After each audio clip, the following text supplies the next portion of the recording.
Thank you Squarespace for sponsoring today's video. Hi and welcome back to my channel. Today is a great day because today we will be painting together. If you haven't subscribed to my channel yet and you want to see more stuff related to artwork, creativity, spirituality, and love for Mother Nature, this is your channel. Today we will be working on a painting that will respond to a question that I get asked a lot, which is, why do I work both with gouache and watercolor on my paintings?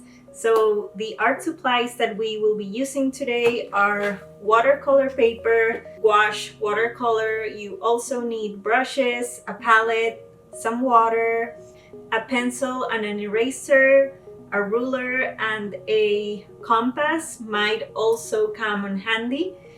And before we dive into our painting, I will be showing you the difference in between watercolor and gouache, doing some little tryouts, and then we will dive into painting together. So grab all your art supplies, get comfy, put a nice playlist, and I'll see you in a few minutes.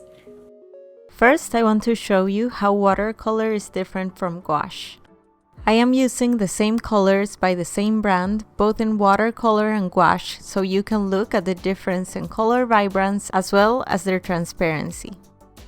First, we will get our papers wet.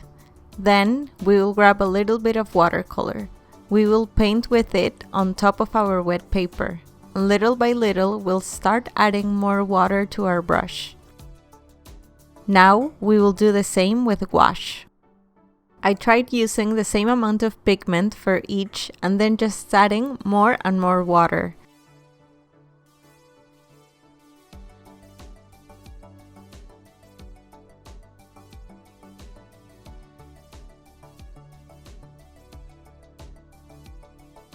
As you can see, they are both water soluble and quite similar, but here you can get an idea of how watercolor is more translucid and vibrant, while gouache is less translucid and more opaque than watercolors.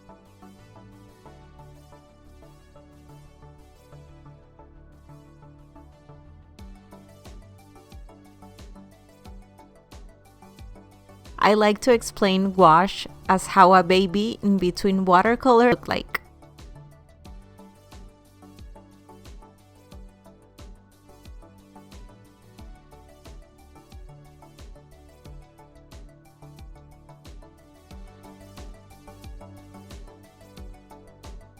And right before we start working on our painting, I want to take a few seconds to thank Squarespace, who is today's video sponsor. Squarespace is the host of my website, art portfolio, domain, and online shop.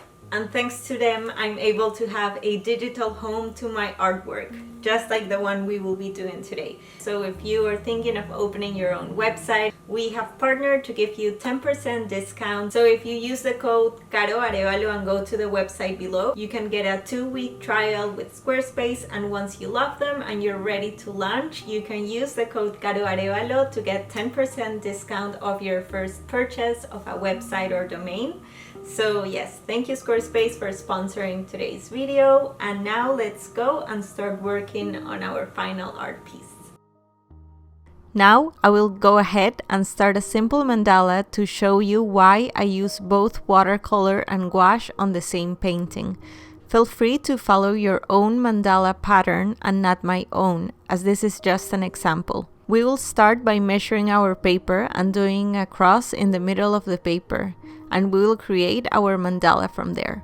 Grab your compass and make a circle. The size is your own choice.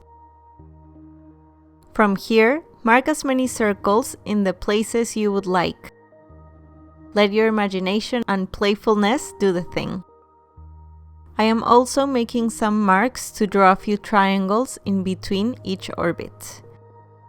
Before painting, I will go ahead and erase some pencil marks, as I don't want them to appear in the translucent sections where I will be painting with watercolors.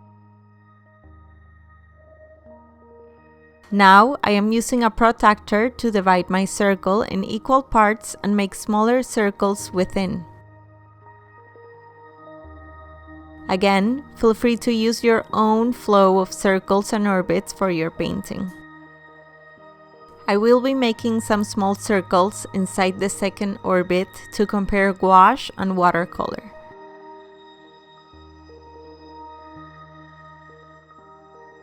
Once again, we will erase the lines that helped us measure but we won't keep in our painting.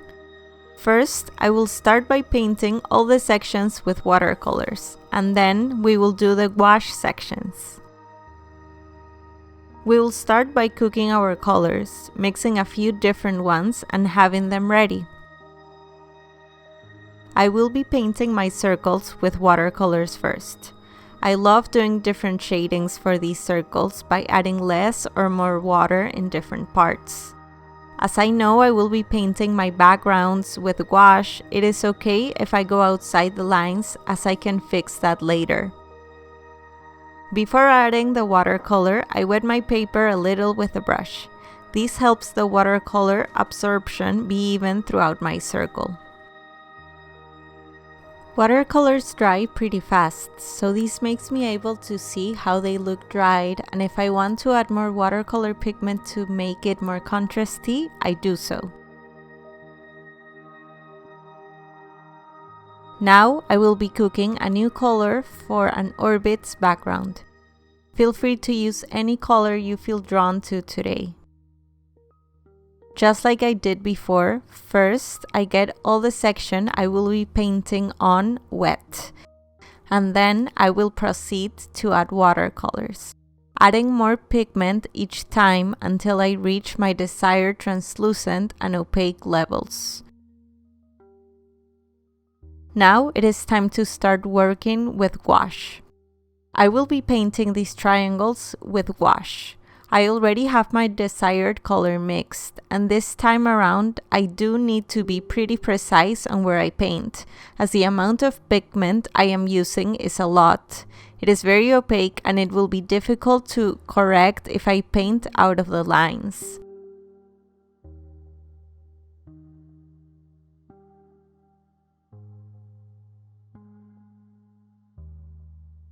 In between my first watercolor and gouache orbits, I will be using some metallic dry gouache.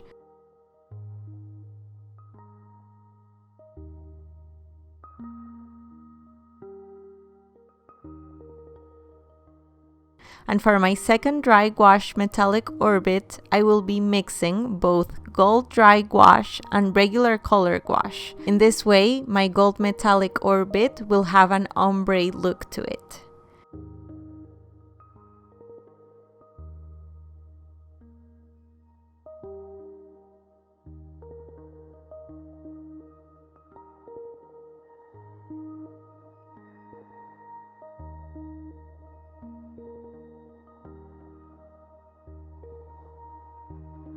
Now I will be making a dark gouache color as a base or background for my painting.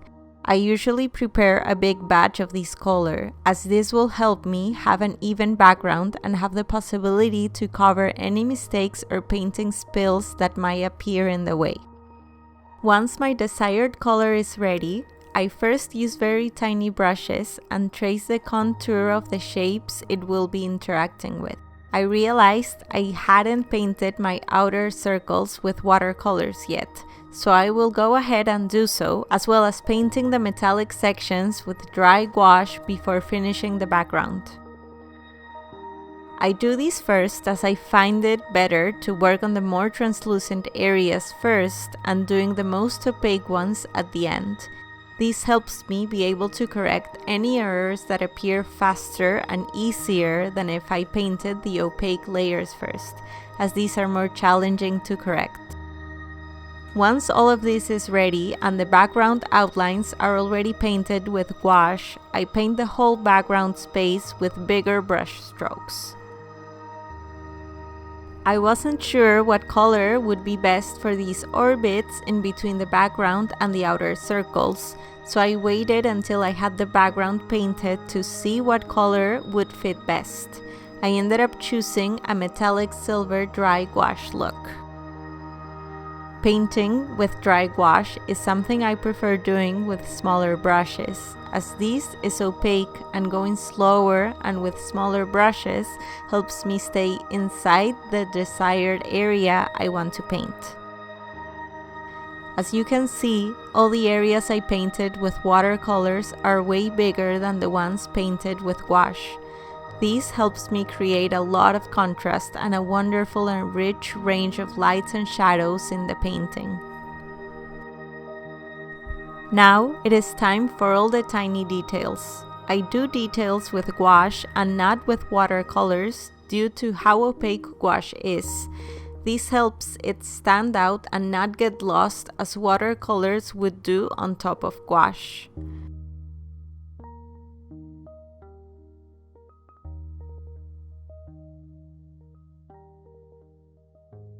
Now let me show you how working with light gouache on top of dark gouache looks like. As you can see, the light color is absorbed by the dark background and it doesn't pop out as much as the watercolor on top of paper does. This is a great resource for more subtle layers, but if you're looking to make your brightest whites, this is definitely not the way to go.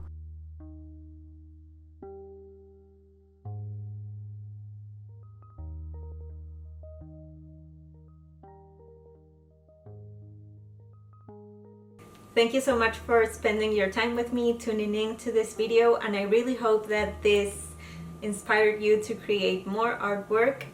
Feel free to subscribe to my channel if you like what you see. Feel free to follow me on Instagram where I post pretty often as well. I will see you on my next video. Bye!